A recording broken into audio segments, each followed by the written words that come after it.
Hi, friends. Welcome again to another episode of Beyond the Clouds Edge to Edge Transformation. And talking about transformation this time around, it's a truly global transformation. Gone are the dot-com days when I met people like Alvin doing small little things. None of us knew what we were really doing. But now we're in the third or fourth generation around, and things are getting much more interesting, much more global, much more distributed. Alvin, tell me your story. I don't believe you started off as an engineer. How did you end up into all these things, electric cars and all that? I came from a legal background, so I did law in college, in university, and then I got out from university. I wanted to do something on my own, and I actually started after practicing for very short term. I actually got into and worked for an advertising agency. This was the good old days where it was purely, traditional advertising. It was really the radio, the TV, and so forth. So I worked in an agency that subsequently I actually started my own agency. And I was very young then because I was so hyped up that I want to, do something on my own, become my own boss. And after working for a very short time with an ad agency, I started my own. And this was like in the mid 90s. If you look at my hair, you can tell, right? I started early. And it was around that time that I bumped onto a thing called internet. And at the time, it was like something very new to me because I have little knowledge of IT, little knowledge of computer, little knowledge of anything around tech. And the only thing that I knew at that time was like to switch on my laptop. and a laptop to me, or even a PC to me at that time, was like an advanced typewriter. So my journey into the tech business started in 1997. Obviously, before that, I really did my work in terms of researching into the internet, what's possible, what's not possible. It was very slow then. I was using a 9.6K modem, connecting to like similar to in the US where you have AOL. We have a similar version in Asia. And it was then that I had the opportunity to take a look into what's possible. At that time, you can't do a lot, but if you compare to what we could not do then, that was a lot, right? And that gave me an insight of the possibility of what's possible. In fact, there was also another book that I read that also, changed my life and my view on what's broadband ahead. It's a book by Bill Gates. The name of the book is called The Road Ahead. I actually read Yes, I still remember that one. It was my first book that I read about tech, and he gave me an insight of the road ahead, as in the broadband world, the e-commerce world, and so forth. And that gave me an insight of what the world will look like in the next 10, 20 years. And I saw that as an opportunity, and I did not look back. And I said, this is where I want to be, right? So I'm going to learn beyond what I used to term as an advanced typewriter. So that the PC, the laptop that I have that I've been using, right? I turned that into a tool that gave start to my first startup in 1997. So it's been a long journey, almost 26 years in technology. So I saw the whole thing. I saw how we went from 9.6K to 14.4 and so forth, and then to ADSL, right? And ADSL was like a game changer because it's a lot more faster than even there was a transition period where I was using ISDN. If very few people even heard of ISDN, but ISDN was like wow, it was a lot faster than the regular analog modem already. And ADSL was a game changer because it actually took everything apart, and then internet was a lot more faster. And of course, today we're looking at speed that we can't comprehend. Even our phones, right, has got speed that was even faster than any ADSL services by comparison. So we live in an era where the speeds only get faster, the business only get faster, and the business model will continue to evolve. We talk about AI these days, and we are really at an early stage with generative AI, with ChatGPT, and the world ahead is just there are going to be a lot of technology that's going to change our life, change how we work, change how we do business, and even replace us, right? We may not need to drive in the future, right? We may not need to do a lot of mundane work in the future because robotic will take over. So the world will change dramatically from now on. I mean, that's my perspective. And then that spurred me some like 10 years ago that I embarked on a trail that I wanted to be to learn anything around emerging technology, any technology that has got an impact to human and also to business, right? Because that impacts and that will provide a great insight, right, to what I'm doing right now in terms of investing into technology, whether that's going to be Web 3.0, whether that's going to be. I don't have a specific love for any technology because, like any technology, it will be obsolete at some point, right? But the great thing about technology is that it helps people. It simplifies our work, right? It builds efficiency and productivity. But again, technology at some point, right, will be obsolete, and a new technology will take over.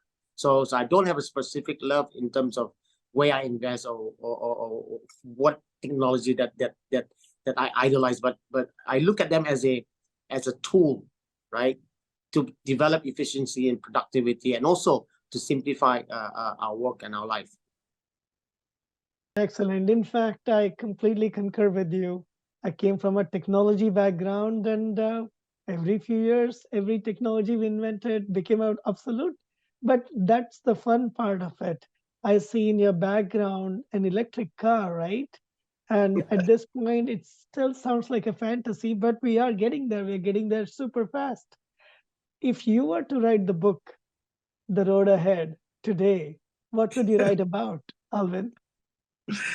I think if I were to write The Road Ahead, right, it's going to be a lot more harder to write now, because it was because when I reckon when Bill Gates was writing that book, right, the vision was, because technology at that time, I mean, from my standpoint, it was moving fast, but it was not moving that fast, right? If I have to write a book, Road Ahead, right, I mean, honestly speaking, I mean, there's some vision that we can look at, like we were talking about electric cars, right? That I envision in the next 10 years, you see autonomous car on the road, right? Potentially. I mean, with I think the technology is not an issue. It's more about policy, regulation, and also the readiness of consumer and also user. But to even look beyond 3 to 5 years these days, very difficult. I mean, we can forecast, we can do all that, but it's going to be very difficult. But I can see that in the next 5, 10 years, or even 15 on a longer horizon, we're definitely going to land on Mars. That's for sure, right? We're definitely going to have like faster and faster internet access that we can't comprehend. And I think the smartphone of today will disappear if people like Elon Musk are building Neuralink and so forth, right? I do see the possibility where there's going to be a human interaction, a direct interaction between human and machine. I do see that as a possibility. And just like how we used to, like, hang on to a mobile phone that was the size of a brick, right? Today, the smartphone remains unchanged for the last 15 years. And I'm in many ways surprised that Apple can continue to develop a phone one after another, selling the same phone year over year and same design year over year. And I think we are ripe for disruption. I think the world ahead in terms of even smartphone will have a drastic change in design, and you're gonna see most things being automated. Most things, whatever that can be automated, will be automated. You and I have seen multiple generations of technologies, and the intention was to simplify our life. Is our life much simpler today, or is it more complicated? What do you see it from? You're in Singapore, right? What do you see happening over there? Out here in San Francisco, our life is much more complex today. When you look at technology, it's supposed to simplify our life, right? But it's we complicating it. So it's not technology did not do its part, right? I think we as human, right, we complicate it. And sometimes why there's a need to detox, why there's a need to be to be conscious, because it's only through consciousness, right, that we know that we are spending too much time on social media, that we are spending too much time on the smartphone. I mean, on devices. So again, it's not technology not helping us, it's us making it complicated. In the past, right, we probably need a lot more devices to work to get things done. Today, we just need the smartphone, right? But because everything now is on the smartphone, without us realizing, right, smartphones has consumers instead of we consuming the device. I actually spend a lot of time on social media. So to a point that sometimes my family would also have to kind of remind me. My daughter would tell me that, I think you are spending way too much time online versus people around you. So again, I agree with you. It's how we want to manage ourselves and again, spend more time with the family versus spending time with the devices and also social media.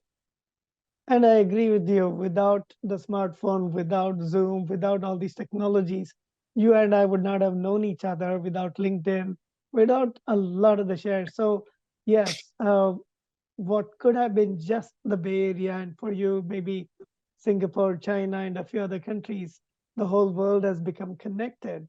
Uh, in what ways has this created abundance in the places you have lived in? Out here, of course, everything has gone up. There are more houses, there's more technology. What do you see in the places that you have worked at? How has it changed people's lives? It's very similar to the US. I mean, every country progresses at different speed. I spent 20 years of my time in China. What I'm seeing in China, even up to this point, is phenomenal. The growth in China, in terms of technology, eradication of poverty, and also how policies have been implemented, right, to grow the economy massively in the last 20 years is phenomenal. The amount of even properties that has been built in China, right? I was looking at some data. The amount of concrete, steel, right, that's being manufactured in China, the scale and size of it, right, with one China is bigger than the entire world combined. I've seen some stats around concrete and steel manufacturing. So when you look at Asia as a whole, countries like Vietnam and also Indonesia, especially, these are like large economy by comparison to some of the other Southeast Asian countries. They are also growing exponentially. Depending on which country, I mean, like Singapore is very advanced. The country have done well in terms of actually growing this, from a fishing village, right, in the 60s, right, to a metropolitan city in a span of less than 30 years. So again, the growth are all on the same trajectory, but at different speed. In fact, China, in terms of Asia, they are way ahead by comparison to many countries. I've seen that in my native country, India, as well. Not at the same speed in hardware and manufacturing, but more in software. Do you see it has helped people catch up with each other, grow together, or has it drawn them apart? When I talk to you, it feels like I'm talking to you next doors. And I visited Singapore many times.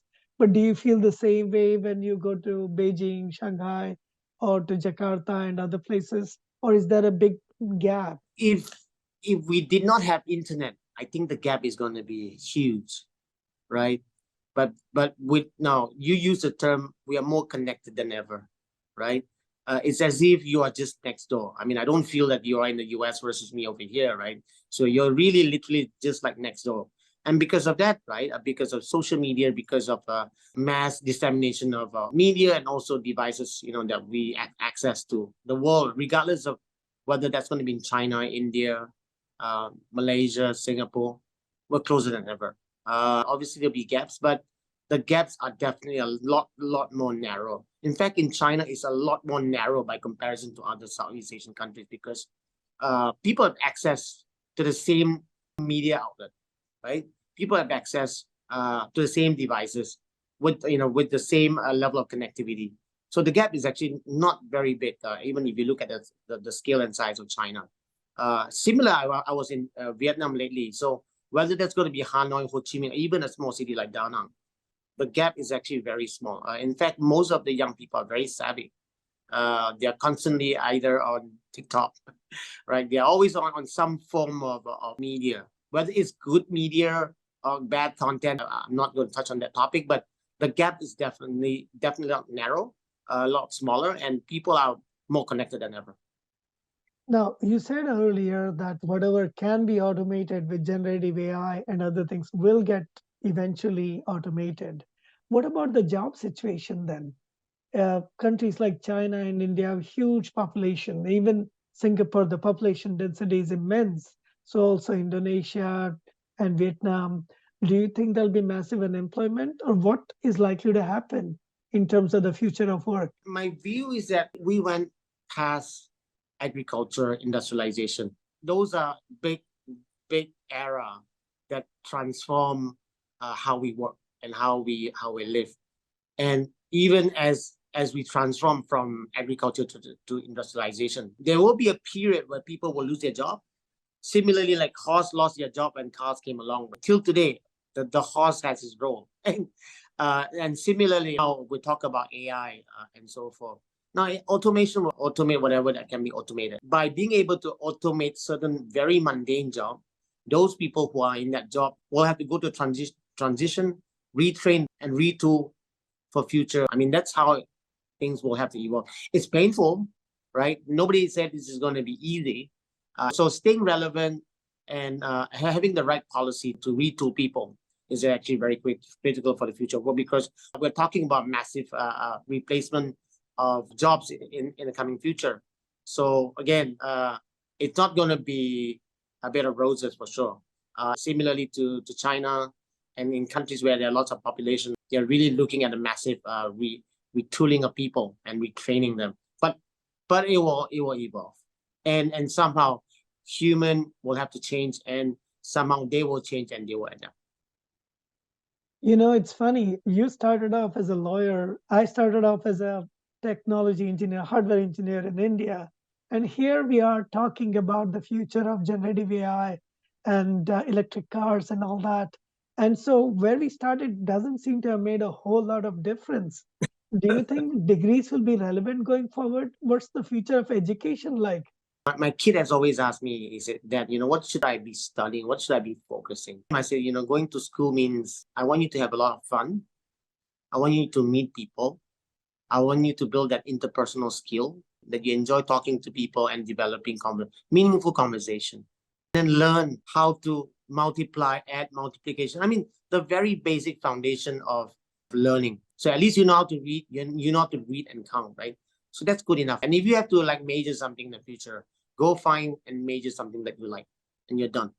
So to me, that's foundation of education, is to basically prepare you for any kind of work in the future. Because if you look at what we are doing right now, if I had to forecast 30 years ago when I was going to college and say, I want to be a social media manager. There was no social media then, right? So there's going to be a lot of jobs. We talk about future work, right?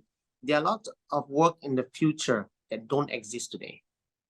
So it's very hard to pinpoint exactly. I mean, unless you're talking about very traditional and conservative job, right? Like lawyers, accountants. These are very conservative, job scope. But there are a lot of jobs in the future. Like now, these days, we even have a GPT prompt engineer. You're gonna see a lot of new jobs, right? That's gonna come into the market in the future, and that job scope is gonna be created faster and faster and faster, and nobody can forecast what that job roles is gonna look like. But at least if you build that foundation and teaching them, right? Like I teach them, you gotta study what you're good at, what you like very much, right? And in the future, when you go and find a job, right? I told him, I said, don't go and find a job that you love doing. Go and find a job that you are good at, really good at. So if you're good at social media, you do social media. If you're a good, coder, go do coding. Because doing what you love sometimes, to me, right, is what, I think this is what Professor Galloway always say, is what the rich people advise the young people. Because they are so well-to-do that they can tell you, go do what you love. Go do what you're good at. I mean, I think if you ask me from myself, over the years, the last 30 years, I always embark on something that I'm good at. And the only time that I actually embarked on something that I was not good at when I started internet in 1997. But again, the only exception to that was because in those days, because it was early stage. Most people didn't know about the internet. There was no legacy. There was nothing on the ground. There was nothing that you can refer to. So the market was very forgiving. But we are no longer in that era already, right? So you got to do what you're good at. And if you have to pick what you're good at versus what you love, I would definitely, recommend you to do what you're good at. I agree with you, but here's the thing I find funny. America became good at marketing and then design. China became good at manufacturing. India became good at programming. Do you think that's going to last? Because with machines, with machine intelligence, things are likely to change. How will we be able to create supply chains that are very strong, that in spite of interruptions such as the wars or even diseases like COVID, will be able to continue to operate in different parts of the world? You've seen many supply chains changing, disrupting. You've lived in many countries. What do you think is the future of supply chains? I must say the last 20 years, right? The world manufacturing supply chain, or even the world manufacturing plant, and they're all mainly, most of your factories are in China. The last 5 to 7 years, right? You see supply chain being moved to Vietnam, some being moved to Indonesia, and some India as well. So we're seeing that changing, but it's still not going to be something that you do overnight. But again, I think it will change drastically over the next 10 to 15 years. China accept the fact that they had to go. Now, they've always been doing, I would say, very low-end manufacturing 20 years ago, right? And those low-end manufacturing, like t-shirt manufacturing and so forth, right? They have gone to Vietnam already. They've gone to Bangladesh already, because the cost is a lot cheaper there. And so the last 10, 15 years, the Chinese government has been on a great push to gather people, to retrain people so that they can do advanced manufacturing. So what you're seeing right now is that what is not being moved out are the advanced manufacturing that stays in China, because you still need that quality, you still need that skill set, you still need that knowledge. And again, you still need the entire supply chain.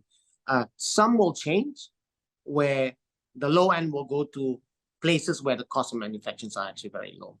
Again, when you talk about whether the global supply chain will change, or whether China will remain a manufacturing stronghold for the next 10, 20 years, right? Depends really on policy. Again, is a policy that really drives the country. Like if you look at the startup community in the US, most of the startup community in the US, right, and most of the CEOs, they are actually run by immigrants, because US has got this welcome policy to people who wants to come to America. But in China, China don't have that policy. When I look at South Asia for the last 10 years, right, 10, 15 years, they have been on the right track in terms of developing the nation. Now, if you look at Indonesia some 20 years ago, there was no internet companies. Today, they have got like several unicorns. They have even got like a unicorn that became $1 billion public companies that's listed in the US and also on the Singapore Stock Exchange. So what you're seeing now, the policy that been introduced by countries has drove the nation forward, and then created abundance, created a ground for talents and also companies, unicorns, right, to be created and developed. And speaking of abundance, speaking of disruption, I've definitely noticed a huge sea change in the way women are perceived and how much they participate in this abundance. From AMD to Pepsi Cola to General Motors, we've had some absolutely amazing CEOs. And I've seen similar changes, not to the same magnitude in where I grew up, which is India. How about the rest of the world? Are you seeing similar changes? Are you seeing more equity, more fairness in how people are treated, how they are growing? I mean, Asia has this unique blend, because you have states like China, where it's one party that governs the entire country. You have got a lot of democratic countries in Asia, and some may seem like being run fairly, but most of the countries around Asia has its own problems and issues. And I'm not a supporter of communism or socialism or even democracy, right? as far as I'm concerned, I share the same view that I think, I'm not sure whether you heard of this gentleman named by name of Deng Xiaoping. His notion of finding purely based on meritocracy.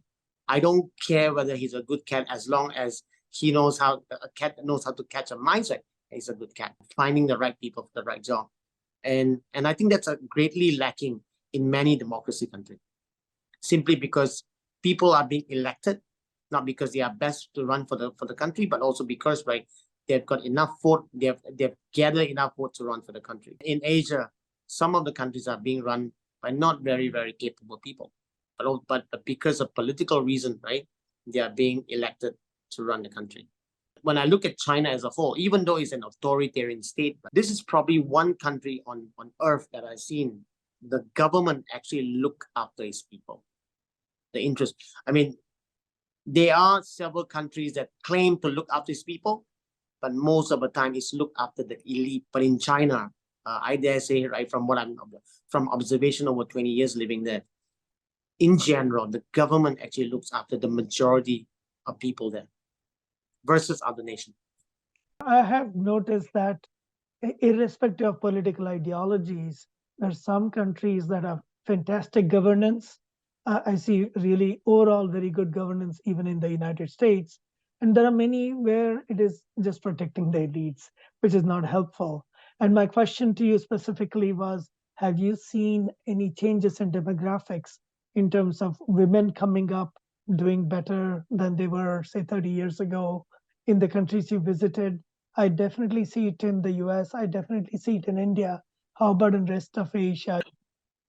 I think there's great equality in Asia in general, where now if I were to look back 30 years ago, the demographic was very different then. Everything was run by purely male-dominated world in terms of business, education, so forth. If you look at what it is right now, women has been taking very active role, not just in companies, but also in government sector, where you see more and more women participation. Similarly, again, in China, where women are actually treated very fairly. In fact, the laws on protecting women is probably the best in China. If you are a woman working in China, right, and if you're pregnant, and from the point that you're pregnant, you can't let her go for the next 18 or 24 months. And as long as she's sick, the company has to take care of her. Even maternity leave somewhere between 3 to 6 months. These are legal protection provided by the government, provided by the country. So there's a lot of changes in terms of how women are being protected around Asia. Similarly in Malaysia and Singapore as well. If you look at Malaysia, there are so many companies now that are actually run by female CEOs.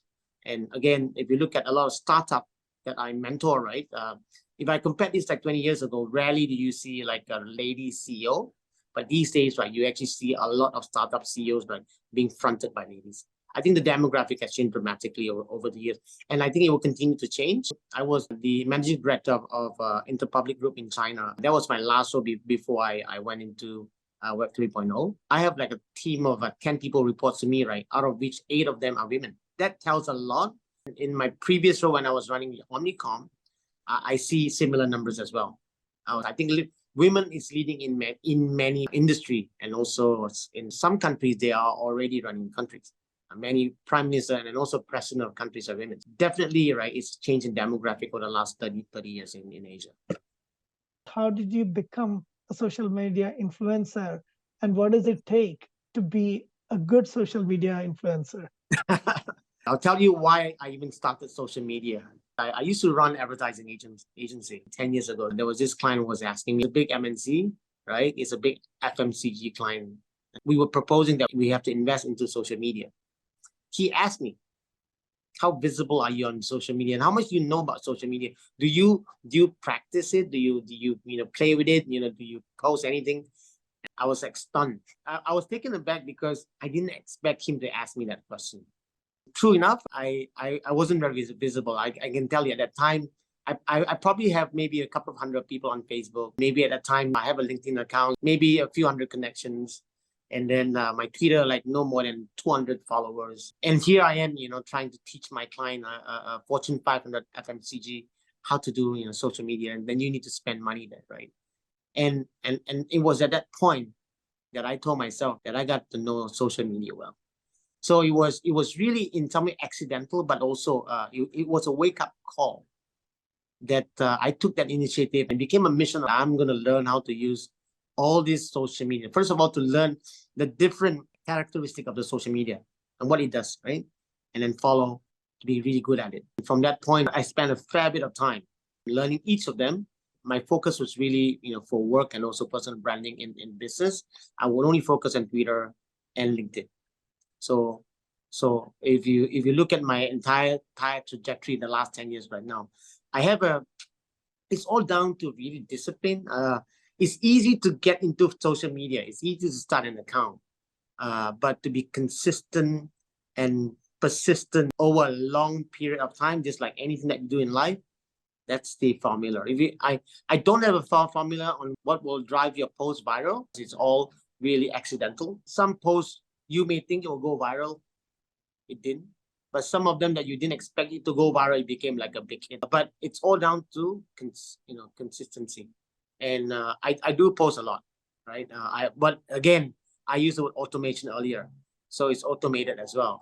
So I have a scheduler, so I schedule really way ahead, and then I have a repository of content, and I read a lot, because when you read a lot, then that will also provide you sufficient content to share.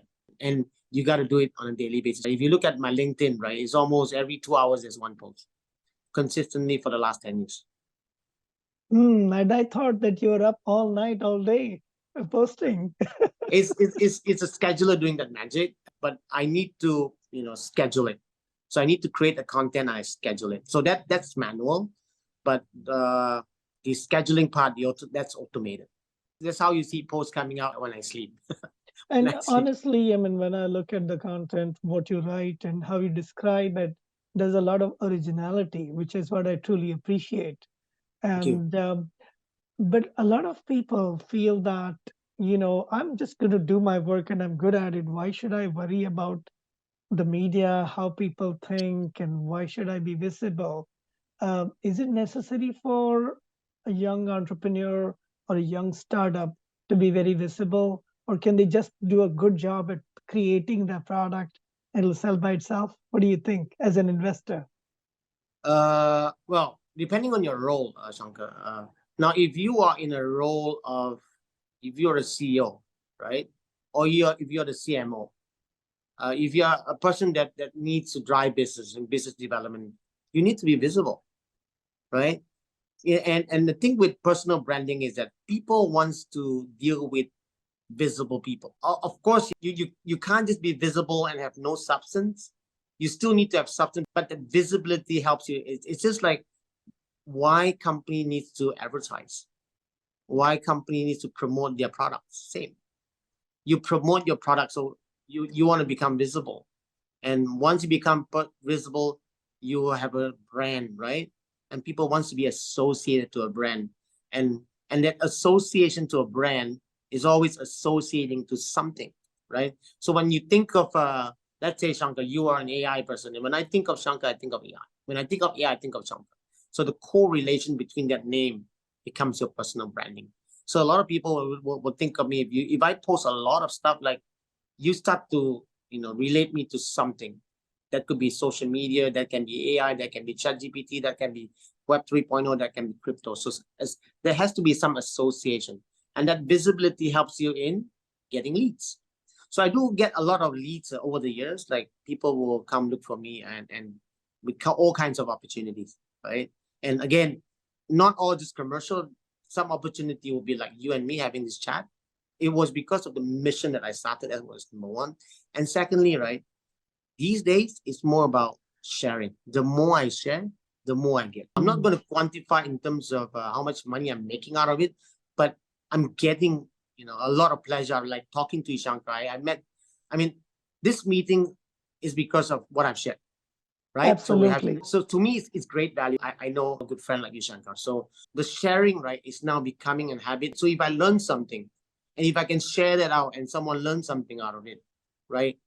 And I think to me, it feels good, right? There is no expectation that I need to make something out of it or anything in return, but I've received so many DMs, right? Like thanking me that wow, you put, you put an idea into my mind, or and I've received so many. So to me, right, that motivates me to continue to share more and more and more, because I feel that if I can share and that helps you, that's great, right? Or if I can, share and spur you to start something, that's great. And I'm reading anyway.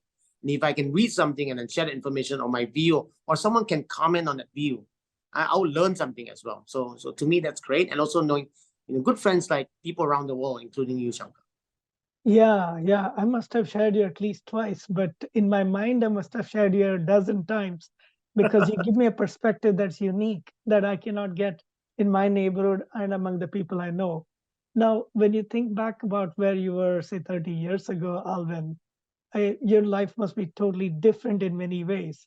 But people only see the good things, or at least in terms of branding, we want them to know for all our successes.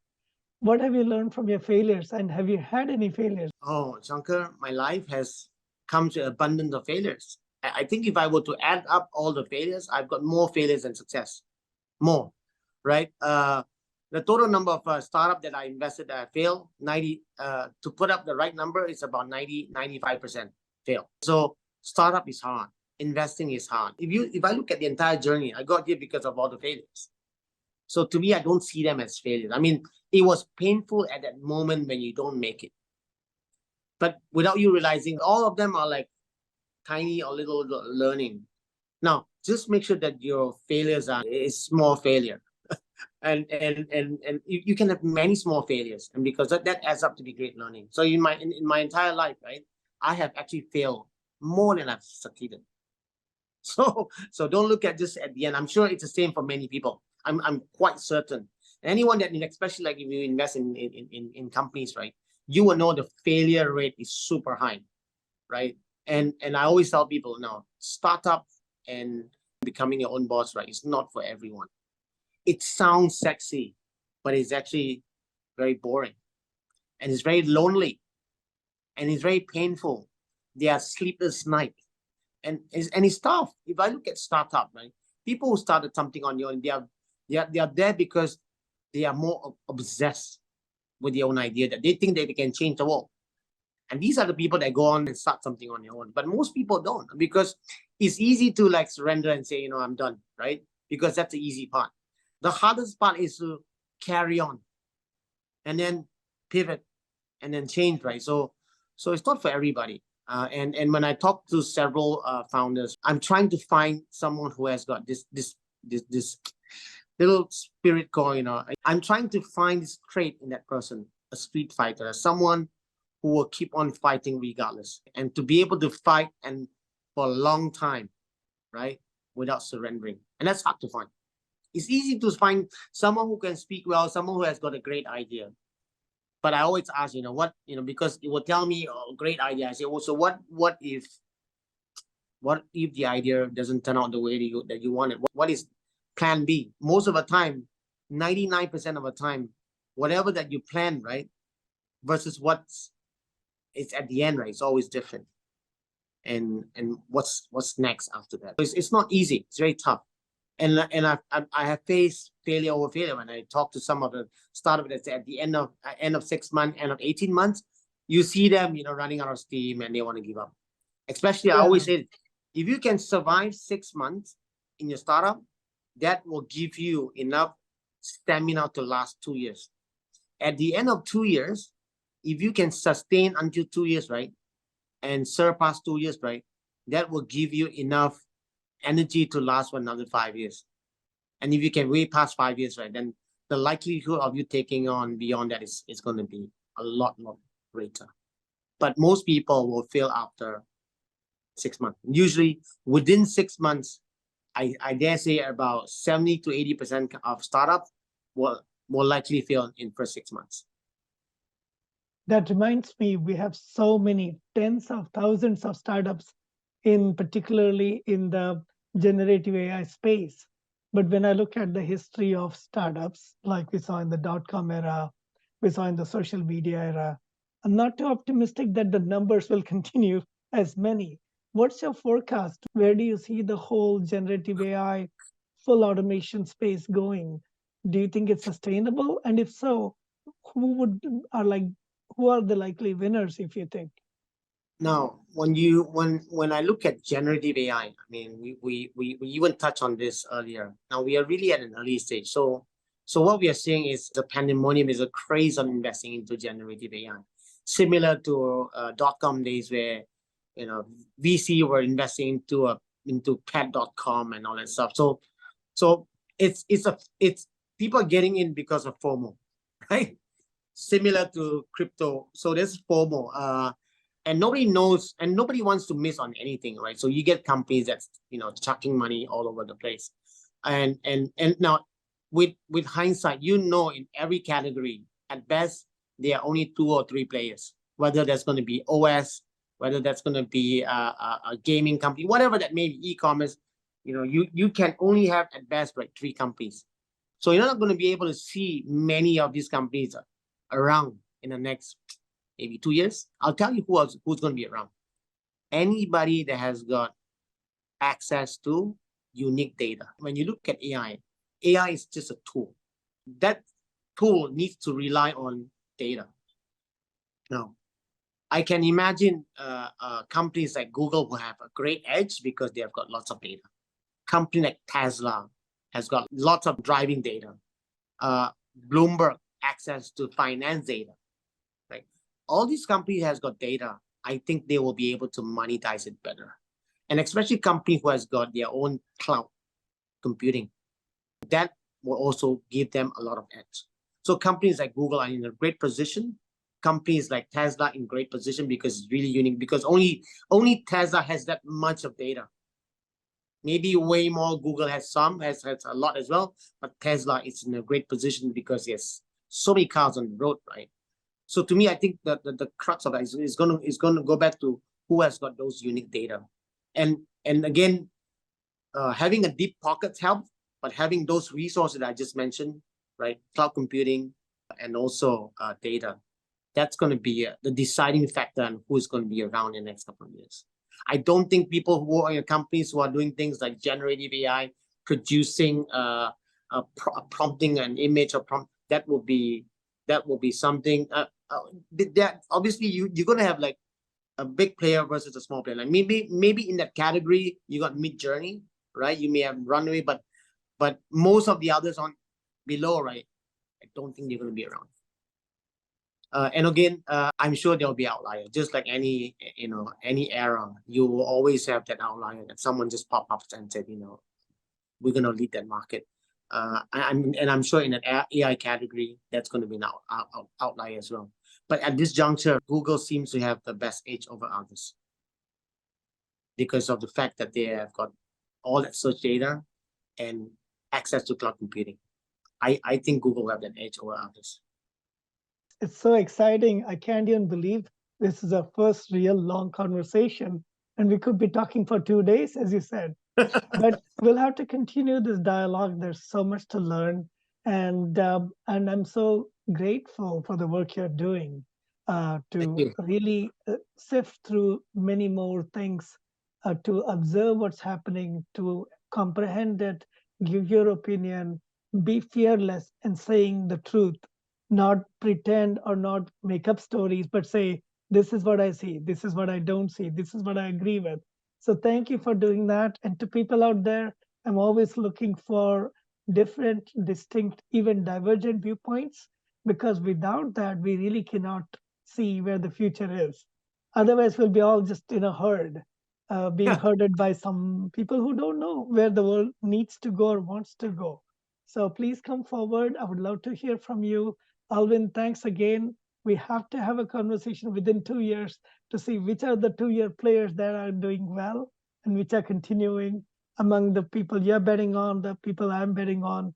But more than anything else, how the world is totally different after 2 years. Thanks, Shankar, for the invite. I appreciate it. I think this has been a wonderful conversation.